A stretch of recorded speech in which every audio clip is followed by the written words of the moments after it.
বাঘের পায়ের ছাপে আতঙ্ক ছড়ালো তুফানগঞ্জ ১ নম্বর ব্লকের ধলপাল ১ নম্বর গ্রাম পঞ্চায়েতের সাহাপাড়া এলাকায়। খবর পেয়ে ঘটনাস্থলে পৌঁছায় বন দপ্তরের আধিকারিকেরা। এ বিষয়ে স্থানীয় বাসিন্দাদের দাবি, ওই এলাকাটি চারপাশে ঘন জঙ্গলে ঘেরা, মাঝের মধ্যেই হরিণ দেখতে পাওয়া যায়। কৃষি জমিতে ধানের চারা রোপণ করার জন্য মাটি সমান করে বেড তৈরি করা হয়েছিল, ওইখানে বাঘের পায়ের ছাপ দেখতে পাওয়া যায়। এরপরই খবর দেওয়া হয় তুফানগঞ্জ থানায় এবং বন দপ্তরে।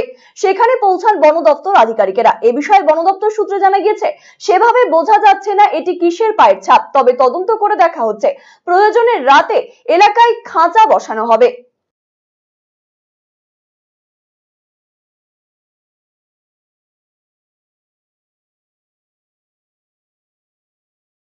আমরা এখানে বড় ধরনের বিছন করবো, তো বেড বানাইছি।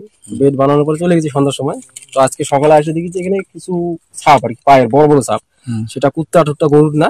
তো কি করবো, লোকাল আমাদের ভিলেজ পুলিশকে ফোন করলাম, সে বন বিভাগকে ফোন করলো।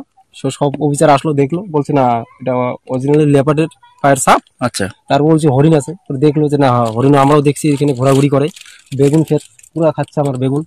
তারপর ওনারা আজকে খাঁচা নিয়ে আসবে, আরো বলে পরীক্ষা করার জন্য বড় অফিসার আসবে। তো আমরা তার জন্য ওয়েট করতেছি। দেখিনি, আজকেই প্রথম। আতঙ্কে রয়েছেন আপনারা?